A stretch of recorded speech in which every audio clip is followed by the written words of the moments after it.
Today I'm at St. Andrews Beach Park on the south end of Jekyll Island.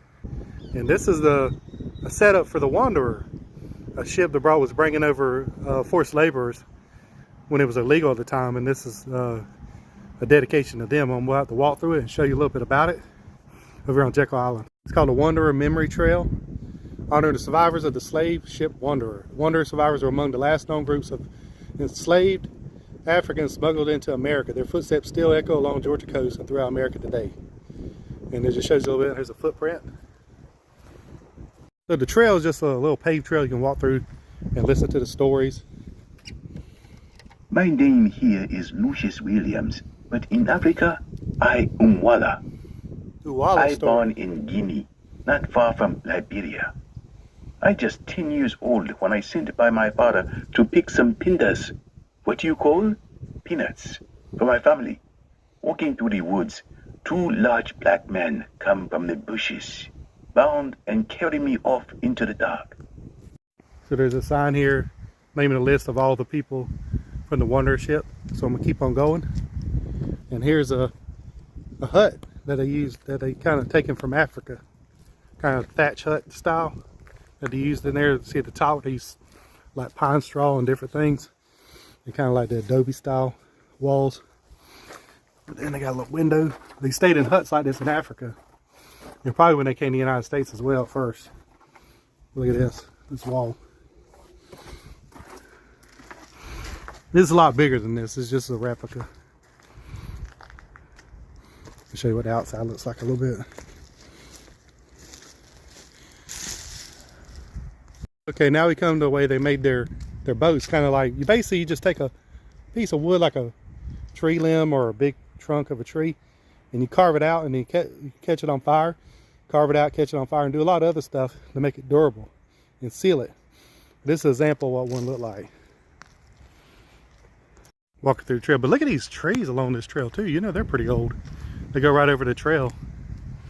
It's at the very south end of Jekyll Island, St. Andrews Park. South end. And you just keep following this trail. It's got different exhibits.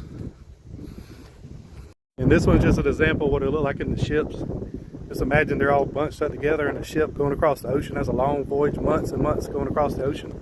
This is like a mock stage like they used to sell forced laborers on. They used to have them stand up here on platforms like this or pegs like this and sell them at auction. They'll auction them off and sell them on the place. Okay, still following the trail. To show you on the trail, they got these markers of footprints. Yeah, but most forced labor cabins were made of tabby.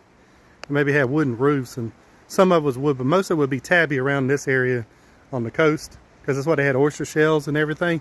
And maybe some were wooden, but most of them were made out of tabby and wood. This is just a good replica of what you think it would look like. There'd be a fireplace in some of these and some rooms and windows, but it's a lot bigger than this. This is just a small replica. This is not the size they actually lived in. It's just a small version to give you an idea. And they had this huge grinder, this mortar, the pestle, the kind of thing you use to grind up stuff on a bigger scale. And next I'm coming to some of the tools they used during the forced labor days on the plantations. They had washboards to wash clothes with. Those were used up into the 20th century. A bucket and a hoe, or tools, different types of tools. But this is kind of an example of what they used. It's something else that broke off, probably a shovel or something.